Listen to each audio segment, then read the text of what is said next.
Kraken Pod Fam, what the fuck is up? 8:36 p.m. Central Time on a Tuesday. What a fucking blessing this is. Hashtag blessed, baby. I'm just saying that like usually games haven't even started by this point, but I can already do Kraken Pod After Dark. Anyways, welcome y'all. Kraken Pod After Dark. I actually don't have any alcohol, so I'm just drinking water. Sorry to disappoint anybody. Doesn't matter. Boys are still hot. We're still fucking rolling. The Seattle Kraken just won their 7th game in a row, points in 11 straight. They are 1 win away from tying their all-time, 3 years, but all-time win streak record, which was the 8 games they won on the road last year. Also, my bad on the Kraken Pod After Dark announcement. I got to get better at that, just in general. I get wrapped up like in the game and taking notes. I'm like, shit, I haven't told anybody that I'm doing the Kraken Pod After Dark, but whatever. We're here. I'm going to go over game notes. Like the Kraken are on fire, man. I mean, this is the hottest team in the NHL right now. I mean, really, like Decor might be the hottest goalie. I have a note. And shout out to Nick Olczyk, man, friend of the pod. He just had some great little notes at the end there. But 19 saves in the first period for Joey Decord, 36 on the game. And I haven't had a chance to look, but the number of those saves that had to have been high percentage shots for the Sabres, I mean, oh my God. It seemed like every 10 seconds or so, Buffalo was getting like some crazy breakout or a one-on-one or just in a position to put the puck on net. And I'm like, we're going to get shelled. I mean, this game, I'm not going to lie. After the first intermission, I was looking at it. I'm like, the Kraken have to be in the locker room looking around at each other right now. Like, how the fuck do we have to leave? But anyways, let's go into some notes of the game. Again, welcome to Kraken Pod After Dark. I'm happy y'all are here. Again, that's my bad for not really like announcing it, but whatever. I will get better at sharing that. It's just a lot to take care of while I'm watching the game and sharing it. Rush. What up, man? It's early for us, isn't it? Is this crazy? Are you even at your shift at Boeing right now? I mean, who knows what's going on? But anyways, let's go over some notes of the game. Again, Seattle Kraken just won their 7th game in a fucking row. So if you got, a celebratory drink, I encourage you to drink it. All I have is this water right here, so I'm kind of letting everybody down. But it is very early for some Kraken Pod After Dark action, so I'm just saying that. All right, let's go over the notes. Skinner starts early, man. Buffalo was threatening a lot. I mean, these dudes were knocking on the door hard. Oh, shit. We're so early. That Rush is on lunch right now. Unbelievable. Dude, Curtis, cannot agree with you more. Again, as I was like trying to let people slowly get into the room because I did a shit job of sharing Kraken Pod After Dark, which, by the way, anybody and everybody on Twitter, Facebook, all that shit, when I share Kraken Pod After Dark, it would help out a lot. Like if you want to share it as well, spread the word, whatever, give the stream a thumbs up, whatever you want to do, or don't do it and just be here. I don't give a shit, whatever works. Skinner, I mean, like, again, for a game to be over and it's 8:40 p.m. right now, and usually games don't even start until 9 p.m. here, I am so fucking pumped. I'm going to do this for 20 minutes, and I'll still have the whole night to myself. I'm like Ricky Bobby. I don't know what to do with my hands. I'm fucking jacked. We should all be jacked. The Seattle Kraken are the hottest team in hockey right now. Also, we dropped a new podcast episode like 30 minutes before puck drop. So when I'm done doing this, I'm going to have to go and share that to make sure nobody misses it. But in case you don't have notifications set, there is a new episode of Kraken Pod that is out right now. Came out just before puck drop. All right. ADHD aside, here we go. Skinner scores early. And again, Buffalo was buzzing. I mean, they just look like they really had it in for the Kraken. By the way, Kraken go into this game, which if I would have known, I probably would have sprinkled a little bit of money on this game. But I did not know that going into this game, all-time 4 matchups against the Buffalo Sabres, the Seattle Kraken are 4-0-0. We eat their fucking lunch. For whatever reason, we have their number. I did not know that going into it. That was nice to know. And guess what? Now we're 5-0-0 all-time. So again, for whatever reason, the Seattle Kraken eat the fucking lunch of the Buffalo Sabres. I love it. Just unbelievable win. But again, Buffalo comes out and they're hot. And they're buzzing, and they're knocking on the door. They put the team and Decord in rough positions a lot. I'm watching it and I'm like, how have these guys not scored fucking 4 goals at this point? I tweeted out a joke and I was like, according to our statistics, they have like 2,000 shots on net and all 100% of them are like high danger chance. I mean, like it was that ridiculous watching it. If you caught the beginning, actually beginning to middle to like 2/3 of the way through the first period, you know exactly what I'm talking about. Because as I am watching it, I'm just like, dude, we do not look good. But good teams find ways to win. Yanni Gordo goal. This, you could feel it. And I used to be, but not anymore, and was an emotional sports watcher, right? I mean, like I still invest emotions into sports, but it's nothing like I was before, which I would hope so, because I'm a fucking 39-year-old man at this point. I'm saying all of this because as I am watching the game, when Yanni scored that first goal, I legitimately, not thinking, just stood up and I was like, fuck yes.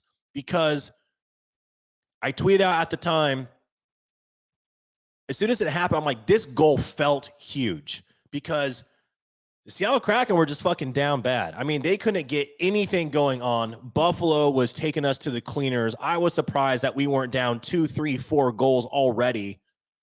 To get that goal and get that equalizer, I was like, how in the hell? I mean, like anybody watching the game was probably just like, what is happening? like how is this game 1-1 right now? And if that wasn't enough, Vince Dunn coming out of the locker room, first off, just laying his body on the line, legitimately steps in front of a puck, takes it, hits him in the body. It looked like his like right arm / wrist, I believe. Has to skate off. He goes to the locker room. Everyone starts getting nervous, like, oh shit. And I'm just like, I mean, I'm tweeting out, I'm like, come on, Undertaker, like, we need you. He doesn't come out. This dude comes back out at his first shift on the ice. He ends up getting a goal. And the Kraken go into the first intermission with a 2-1 lead.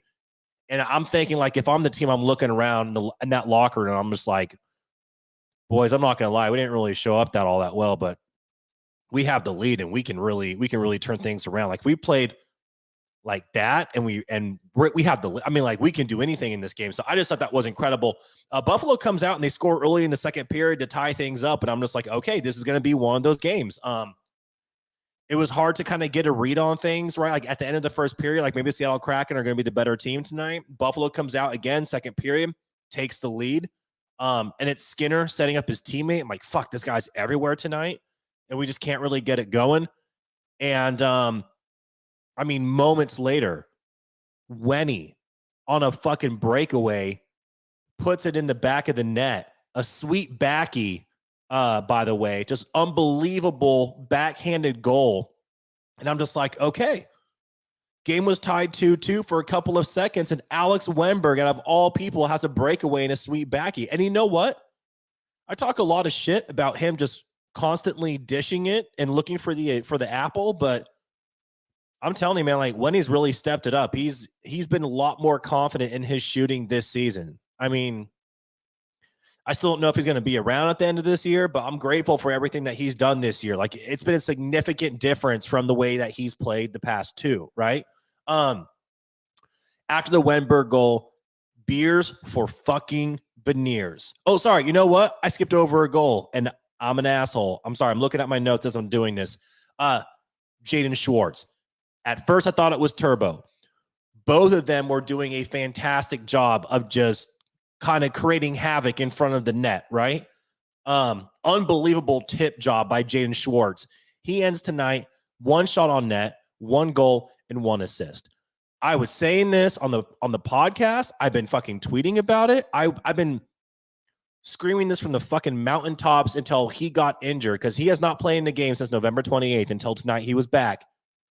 I was saying that if there was a candidate for like early season, midway season, whatever, MVP, that Jaden Schwartz would be it, because this dude was just unfucking real. I mean, just absolutely. It seemed like, I mean, he was on a heater when the team wasn't doing shit. Jaden Schwartz was that dude. So when he went down, it was a big deal, because I'm like, man, and it's not only, and again, Nick Olchek touched on this in the post game report that I was watching. So shout out to Nikki O for covering this as well. It's not just him on the ice; it's him in the locker room, clubhouse, whatever. Like, he's that dude. He's a consummate professional. Stanley Cup, St. Louis, like the whole deal. And to have him back with the squad means a lot. Now, I don't think he was the reason why. Like, it's weird seeing this lineup and being. There's certain players like tonight, like Yams was a healthy scratch. I'm like, man, we're not playing Yams tonight. But you know what? Don't give a fuck now because the Kraken won 5-2. So if we have guys like Yams and Evans who are just kind of waiting and they're younger and they're rested and their legs are ready to rock, because we have to be strategic with this road trip, because from tonight through next Tuesday, that's 5 games in 7 days and 6 games in total. Monday and Tuesday next week are brutal, by the way. It's Pittsburgh Monday. The very next night, Tuesday, New York Rangers, Madison Square Garden, which I'm just fucking pumped to watch John Forsland call a game at the Garden. I don't know how y'all feel about that. You might be echoing that too. Also, we get Eddie O. They shared that for the game on Thursday, which I'm very excited for. But I really hope Eddie O can make the game for the Garden. And by the way, Thursday we're at Washington, so it's at the Caps. And they're starting to figure things out too on their end as well. So we have Thursday at the Caps, Saturday at Columbus, over to Pittsburgh on Monday night, Tuesday night, the Garden. So anyways, hell of a road trip coming up. Moving on. Schwartzy goal gets the beautiful tip, just right place, right time, hockey knowledge, all that. And let's talk about the 5th goal of the game. Matty motherfucking Beers for Beniers. This dude been talking. I think the last Kraken Pod After Dark, it was talked about like, potentially should we do something with him? Not like bench him, obviously, but try to find a way to get his confidence back. And I was saying, like, although the goals have not been there, I've really liked the way he has played lately. It's been a lot more confident. I feel like Tatar has really unlocked a lot of Matty. He stretches out the ice. It gives him some more room to play with. You can't ignore Tatar, right? So you can't kind of cheat when you're defending him, which, again, opens up some space for Matty. There's just a lot of things going on. And overall, I've just liked what he's doing. This shot that he had tonight, that wrist shot that he had, I could be wrong on this. It looked like it went over the pad, but under the glove of the goalie. I mean, like, legitimately a fucking crease. I mean, I don't even know what that window looked like. It happened so quick, I thought Matty went 5-hole on him. But if you look at it, and I think actually Emerald City Hockey, so shout out to those dudes. I think they actually had a tweet about this. It looked like it went over the pad, but under the glove. So, I mean, you're talking like a fraction of a second, right? Just to get the shot off. And then the accuracy of it and just an absolute dime. I mean, it was just an absolute thing of beauty. And the best part is Dahlin smashing his stick on the back of the net because he's so fucking pissed that they just gave up that goal, because not only is it a bad goal to give up, but on top of that, now you're down 5-2. That's a wrap. I mean, you're going against, the hottest goalie in the league, which, by the way, did y'all see those stats that came out during the broadcast? In the last 5 games, Joey Decourt is averaging less than 1 goal, giving up a game is at 0.99. His save percentage is like a 973. I mean, holy shit. We've had moments in the past of Jonesy and Grew, even Driggs getting hot. It has never been to this level. This is Vezina levels hotness that we're seeing. And I'm not being a fucking homer. Like, Joey Decourt, Pro Joey Podcast, BDE, Big Dak Energy.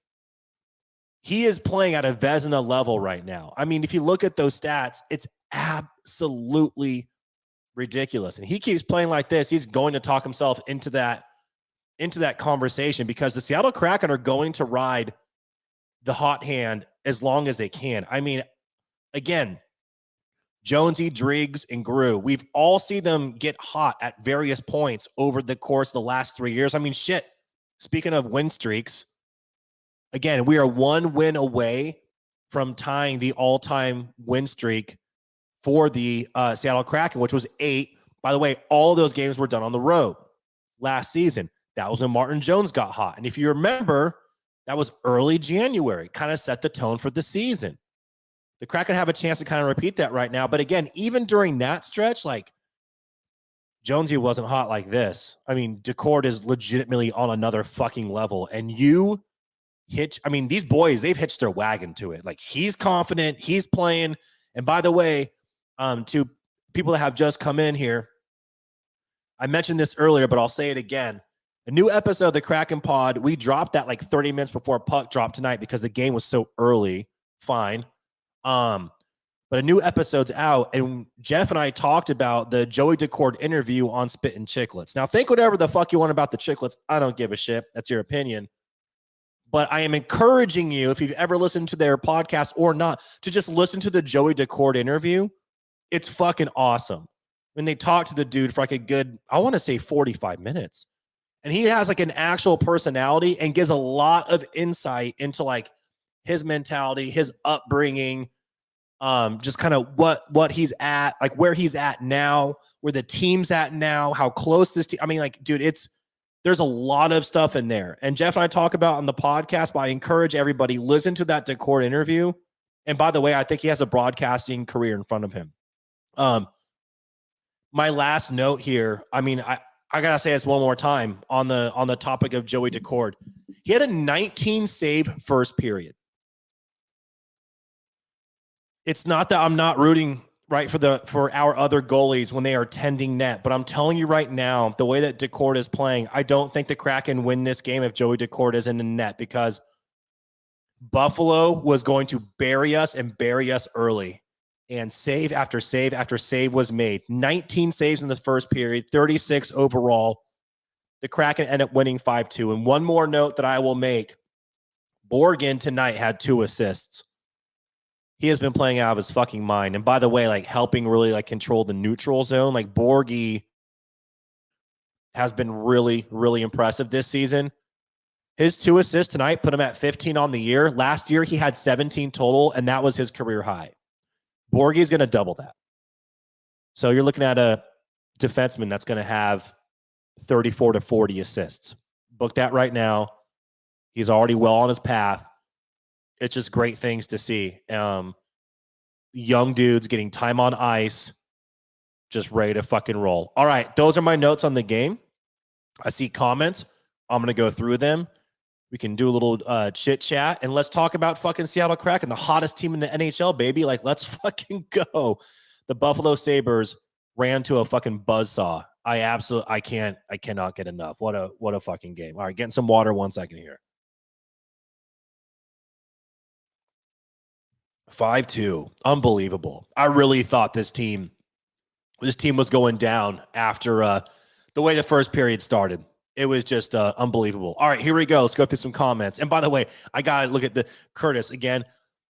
4 p.m. your time, 6 p.m. Central, 7 o'clock Eastern. I fucking love it. Again, usually Kraken games don't start for myself and Jeff for another 5 minutes. And here I am doing Kraken Pod After Dark. Like, what is this life? Unbelievable. #blessed. And they're winning? Come on, man. Doing Kraken Pod After Dark after like their 6th loss in a row and it's 1:30 in the morning. Not a fun time. All right. Happy for the Kraken. But as a longtime Sabres fan, it makes me sad to see them struggle. Okay. Michelle, I'm with you. Actually, they're a team that I honestly think they're easy to root for. There's obviously some ties there. I mean, shit, Owen Power and Beniers skated together at Michigan, and they went back-to-back in the NHL draft, and now they're going against each other. I mean, there's dudes on Buffalo that are really easy to root for. They're a team that I enjoy rooting for. They're not a team where it's like you love them or you hate them. They're not like a Vegas Golden Knights scenario. The Buffalo Sabres are just kind of there. The reason why I'm keeping this comment up, and please, by all means, if you're here, like give a thumbs up to the whole stream, and also just please leave a comment on this. Michelle, you are not the only one that I saw tonight that was talking about like their affinity for the Buffalo Sabres. Is there some weird like thing where a lot of Kraken fans also happen to be Buffalo Sabres fans. I legitimately don't know. I would love to hear this. If you, I don't know, if you're out there or if you have any input as to why that is, please let me know, because this is not the first time that I am seeing this tonight, and I'm genuinely curious about this. I did not know there was a crossover between Seattle Kraken fans and Buffalo fans. I think it's fucking great. Curtis, Michelle, seeing that many empty seats at a hockey game hurt my soul. It was brutal. I'm giving the benefit of the doubt to the people in Buffalo. I'm not being on my phone to be rude. I'm looking up something right now. I bet you can guess what it is. Buffalo, New York. Oh, shit. You know what? I can't give them the benefit of the doubt. Never mind. Man, that's fucked up. I was looking up the weather in Buffalo because I was going to be like, dude, it's early January in Buffalo. It might be close to single-digit temperatures. They might be getting dumped on. You wouldn't catch me at a fucking hockey game. I'd be inside, warm as shit, heat blasting, just fucking chilling, having a beer, watching hockey on the TV. But look at this. Can you see that? 51 degrees in Buffalo. Buffalo, you have no excuses. No excuses. So anyways, that's frustrating. Yeah, you got to show up for your team, but they also are struggling. By the way, I did see some comments tonight about like, oh, I can't believe that this team is, the fans are booing their own team. Bro, Kraken fans were booing the Kraken at Climate Pledge Arena a month ago. Let's not forget. Like, I know winning solves everything, but it wasn't that long ago when this team was just getting fucking shit on every single night. Didn't the Kraken lose 8 in a row? I mean, technically, if they win their game Thursday and they win 8 in a row, that's just them equalizing that fucking that losing streak. I mean, it wasn't that long ago we were getting shelled and the Kraken were getting booed at CPA. So I'm not too upset about the fans in Buffalo booing Buffalo. I mean, that's your prerogative, man. If you want to boo, boo. Now, would I? Probably not. But if you want to, then fucking do your thing. Lots of frustration. The only team that makes me nervous right now in our division is the Oilers. Dude, I'm losing my voice here, so give me a second. I'm glad you brought this up. Yeah, that's a really good point. The reason why I think that's a really good point is because so Jeff does a thing where he likes to bring up where the Seattle Kraken are. He's like, look how many points they have. Which I get. I understand why he's doing that because he's Jeff Lasso. He's going to be like, yo, let's just look at the point total and see how far in or out, right, the Seattle Kraken are of making the playoffs, which, by the way, I'm pulling up stuff right now in the Pacific. Kraken are 4th with 4-3 points, right behind the LA Kings with 47, and they've played 3 games less than the Kraken. So the Kings have some wiggle room. They're probably going to go up to 2nd in the division. With that being said, I still haven't shaken off kind of where this team started at the beginning of the season. I am afraid of the Oilers. The reason why I'm glad that you brought them up is because I brought this point up to Jeff, because Jeff was like, look, like we're ahead of or not ahead. This morning when we recorded, we had the same amount of points as the Oilers at 41. The difference is that the Oilers have played 4 less games than the Seattle Kraken. 4. And they are now, after tonight's game, 2 points behind. They have the best player in the world. They have the best 1-2 combo in all of hockey. So, yes, that is scary. Yes, they have been hot as well. That is a team that you should always fear because they will fucking score on you in an instant. And, their big move this season, in season, was firing their head coach and just kind of signaling to the team and to the fan base, they're not going to tolerate this shit anymore. And guess what? It's worked. And they're on a fucking heater. I mean, it is what it is. But hey, we only control what we control. The Kraken have played 40 games. We have 43 points in 40 games. We are now 17, 14, and 9. Remember when we couldn't get to 500? Remember when that was a thing? And by the way, there are other teams in our division that I'm not saying we should be afraid of, but you don't underestimate because they could easily beat us. Vancouver, Vegas, and Los Angeles. I mean, those teams are really good. Also, by the way, Anaheim with the trade that they made with Philly, which again, we broke down the Kraken Pod episode that just came out today. Holy shit. Their forward group is ridiculous. Those guys are going to upset some people. San Jose is San Jose. They have 21 points on the season after 41 games. So anyways, that's kind of my take on it. The Oilers are hot. We have more points than them, but we have played 4 more games. Dunn needed to block that shot after turning the puck over. Pro Dunn, by the way. Couldn't agree, and he made up for it, man. Listen, the turnover was sloppy. I mean, the dude took a bullet after that, and as a result had to go to the locker room, and we were all collectively holding our breath. He has lapses sometimes in games where it doesn't seem like his head is all the way there. I saw a lot of that in the beginning of this season, not so much lately. And you know what? Tonight he had one. He made up for it. All good. This was the highlight of the night. I tweeted about it because I was just laughing so fucking hard because I was like, you know, the Seattle Kraken really went from a bottom of the barrel NHL team to a team where opponents are smashing their sticks as we are shaking our head and laughing at them after dropping 5 goals on them on in front of, like, you know, their home fans, just beating the shit. I mean, like, the turnaround for this team has been absolutely ridiculous. It's been so fun to watch. And Dahlin's that dude's got some issues. Wasn't he the same guy that, like, tried to clear a puck on an empty netter and just ate shit? As soon as you started roasting him this season, he started scoring. Hey, man, listen, you gotta talk some shit, but it's all out of love, so it's all good. I would not be surprised if Shorts took the captain patch. I'm telling you right now, I don't think anyone's going to be captain until they name Matty captain, probably next year. I really do think they want this to be Matty's team. I really, really, really do. And it's not just performance on the ice. It's just shaping the culture of the organization. BDE, baby. Big Dak energy. Unbelievable. I too, Josh, love this streak. Joey is absolutely going off again. To those that missed it during the broadcast, they showed a stat.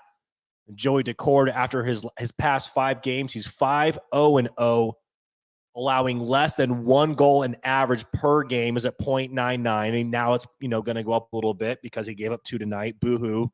They could have scored fucking 4 in the first on us. And his save percentage prior was a .973. He is operating as a Vezina level goalie. That is our dude. I mean, holy shit. There is no other goalie in the league right now I want in our net across the league that I want and root for Joey Decord. He also had like a really aggressive stick save on a breakaway where I was like, that looks like it's not a normal play, but it works for him. And he's playing so confident. I'm not going to question anything he does. I love all the Joey love, by the way. Dax is on fire. Beast. Christine could not agree with you more. Another comment here. I just really need the Kraken to keep it up for Thursday for our 3rd annual father and son Kraken versus Caps game. We really love for us to see the Kraken win in person. Dude, that's fucking awesome. Also, DC, great city. Enjoy yourself. Hold it down for the Kraken Pod Fam. And you know what? They're going to win 8 in a row because y'all are there. It's going to be a good game. I wish you could tell 2 months ago, Joey, this was coming. Hey, man. You know, it is what it is. I'm not calling you, man. I'm just saying, hey, in general. It was warranted. And by the way, this team still has a lot of work to do because as good as the point standings look, the Kraken have played more games than most everybody. They played a lot of hockey. The 5-day break that we just got was because the Kraken have been playing so much that, like, other teams legitimately need to catch up on their schedule. So that's why, and I was talking to Jeff about it, I was like, this is why I don't want to look at the points until things shake out more and teams are allowed to catch up. Teams that have played 3 or 4 games less than Seattle, so we can see where the point standings really are. So as happy as I am for this team right now, there's a lot of work to be done. Yeah, actually, they're like one of the few that I really like, the reverse retros. They're super dope. Oh, this is so fucking sick. Greetings from an Aussie Kraken fan from 2019. Great win by the team. Shout out to Megan. That's one of my favorite comments of all time. For some reason, there's a lot. And Megan, please, if you're still here, chime in on this. We get a lot of people that listen to the Kraken pod and also watch the Seattle Kraken. I fucking love it. I don't know where that crossover came from. It's like Kraken fans and Sabres fans, apparently. I don't know where it's coming from, but I am all for it. This is back to what I just said, by the way, about there being a lot of Kraken fans who are also Sabres fans. I guess because the Sabres are a likable team. Ever seen the Between the Two Stalls thing they did last year? It was funny. That's a great point. I need to rewatch that. Absolutely need to watch that. Megan from Australia, again, shout out to you one more time. I'm the same way. I wouldn't boo, but I also get why fans do. In fact, I was calling for it on the pod. And the Kraken had lost like 8 in a row. And every night they weren't even competitive, just getting shelled. Meanwhile, ticket prices at CPA are out of control and concessions and all that. And I'm just like, dude, if you're a fan, you're going to those games, let the organization know that this is not okay. It's just not okay. Paying that much money, right? $1 billion franchise or whatever the hell it's worth. Like, I don't know. Whatever. I love the greetings from Australia. Greetings from Australia. Again, Megan, shout out. Love this team, but is it wrong to say I want more from them? I don't think so. I don't think so because, hey, by the way, you can't really get more from them at this moment. But I know overall what you're saying because, like, as you see this team performing to the levels that they are performing, we are now becoming very aware of what they are capable of. In fact, we knew what they were capable of going into this season. We saw what they did last year. Because of that, the expectations were high. Like, okay, we know we are a playoff team. We know we are a competitive team. So when they do not play as such, it's very disappointing. So I don't think it's wrong to want more from them because the reality is, like, this team is capable of doing a lot of things this season. Now, with that being said, there's not much more they can give you right now because from a fan standpoint, these boys are fucking hot and they're playing. Maddie's shrug and reaction. I will watch that on loop. Just him being like him with the shrug and then like, okay, bro. Like, I just fucking scored. What do you want me to do? Fucking Decord's on fire. Maddie's on fire. Pro Joey, everything, baby. Pro Joey podcast, all that shit. We've talked about this a lot, and it's not a knock on Gru. I think Joey stays. Like, I think Gru is the 1B. Again, it's not a knock on Gru. You have to ride the hot goalie. And I think that he also has the understanding where he's like, if he sees this going on, he's like, dude, let him cook. Because if this is where Decord is at, you have to let him roll. The last thing you fucking do in a situation like this is Gru comes back and Decord's still on a heater and the team is still on a fucking heater and the boys are rolling and they're vibing and just everything is clicking. And then you just decide to start Gru when Joey's healthy and rested, when Decord should be in net. The next thing you know, like, they lose a game and then, like, it seems kind of off. And then, like, dude, that could fuck everything up. I'm telling you right now, you ride Joey as long as he stays hot. Exactly, Michelle. You get it. I've been a Maple Leafs fan from the early 80s. This is great. I love all things Seattle, and I played a bit in school. Major Haxtell fan since UND. That's North Dakota right there. That's fucking awesome. You don't also see a lot of people who are Haxtell fans. Also, like, you're a fucking real one. You've been following hockey. You're way more knowledgeable about hockey than I am. I can promise you that. Shaq's Big Chicken, dang crispy chicken sandwiches. Dude, I remember when Shaq went to CPA and he opened that joint up. I thought it was super dope. I'm going to have to go check that out. Me and Jeff have to figure that out.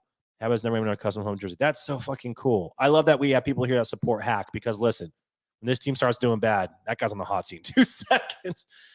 5 skaters score. 11 skaters get a point. 3 of them get 2.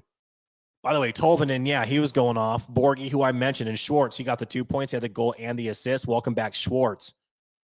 Winning by committee, death by 1,000 paper cuts. This is the Seattle Kraken that we know and loved. That's it, everybody. I love y'all. I'm calling this. It's 9/11 Central Time right now. So wherever you're at, if you're Pacific, if you're in Australia, I love you guys. Again, please give us a thumbs up.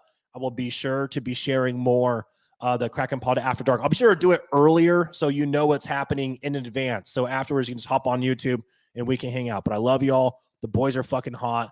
Let's keep it rolling. I will be back here doing this on Thursday. The games are early. It makes my life a lot fucking easier. So I will be here Thursday after the game. Kraken Pod After Dark. All right. Love y'all.